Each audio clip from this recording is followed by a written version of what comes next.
So yan mga kasama, this is my daily farm life, no? So today is Monday, nandito tayo sa ating dinedevelop na farm sa North Main. So yan, king of the board tayo. So nagluluto tayo ng manok kong ampalaya, no? Tawag dito. So ako ang nagmamanage naman sa mga tao natin sa farm kapag nandito ako. So ako ang nagpe-prepare ng kanilang mga healthy foods, no? Healthy foods and para do sa pagkain nila, no? Umaga, tanghali, hapon, pati merienda. Kasi yan ang sukli ko ho sa ating mga tao. Siyempre, sila puspusan ng pagtatrabaho, no? So, kailangan bigyan natin sila ng maganda at masustansyang pagkain, no? So, mga tawan kasi namin ho dito, libre ang pagkain ho nila, no? Kung ano kinakain namin, kinakain din nila. So, siyempre, yan ang sukli natin sa kanila para masigurado natin yung kalusugan nila, yung health nila, para na sa ganon, maiwasan din nila yung sakit, parang alaga rin lang natin yan, no? So, pag ganon, malakas ang katawan nila sa pagtatrabaho. Kasi pag di natin inalagaan ang ating mga tao, mga kasama, surely, no? Hindi rin tayo aalagaan ng mga yan. So, ika nga, give and take. So, kaya ito, ako ngayon ang nakasalang sa kusina. Ngayon, maaga pa ngayon, no? It's around 8 AM pas lang. So, nagpe-prepare na ako para dun sa pangmerienda tanghalian nila. So, sabi ko sa inyo mga kasama, pangako ko sa inyo, uumpisahan natin yung daily routine natin, no? Para pati yung mga procedure natin dito sa ating farm, makikita ninyo kung paano naman tayo nagmamaniobra ng mga tao, nagmamaniobra ng mga procedure sa farm, paano natin pinapatupad yung ating biosecurity, yung ating standards. Ika nga, importante yan, no? Importante yan. So, samahan nyo lang ako mga kasama, no? Sa aking daily routine, at makakaasa rin kayo sa akin mga kasama na ipapakita ko sa inyo ang bawat bahagi ho ng aking mga nakasanayan sa pagpapatakbo ng isang farm. O baka sabihin niyo po, wala ako sa farm, no? So, ayan po yung mga ano natin, no? Yung mga tipis natin nandiyan. So, yan.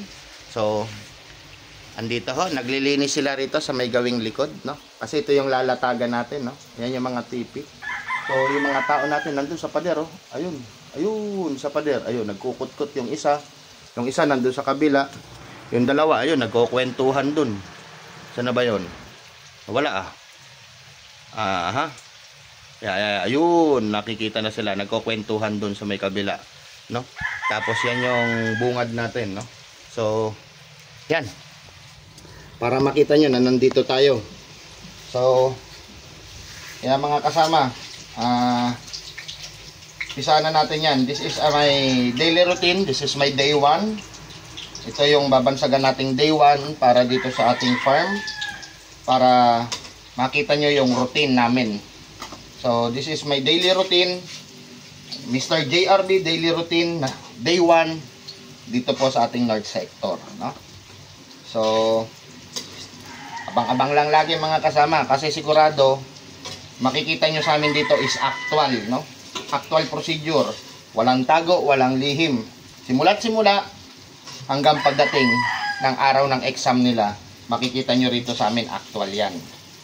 Dahil dito sa segment natin na to, na daily routine, no?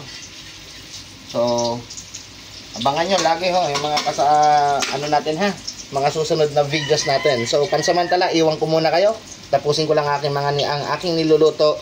Mamaya update ko kayo sa pagkatapos ng nilutong to. So, magandang umaga po mga kasama.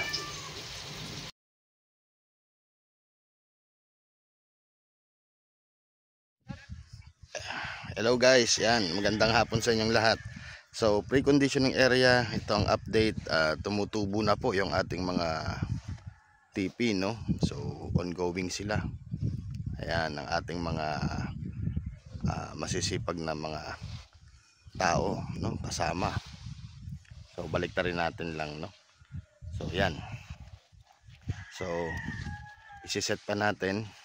Malawak-lawak pa. Ayan pa, ang dami pa nating isiset. So, hanggang dun pa yan, no, sa dulo. So, unti-untiin natin. Keep you update guys. So, soon, malapit na tayo mag open farm. Ito po yung ating North Main Farm, no? So yan, update natin. Mga kasama, panoorin natin yung ating mga masusugid at mga mababait, masisipag na mga kasama sa farm. Ganyan na technique sa paglalatag ho ng pipi, no? Ganyan ang estilo namin. Iskwala gamit kawayan. Ayan. Para yung mga distansya, sukat-sukat, pare-parehas. So ito yung natapos na. So malayo-layo pa. Yun pa, mga 1.5 hektarya pa, no, ang aatupagin.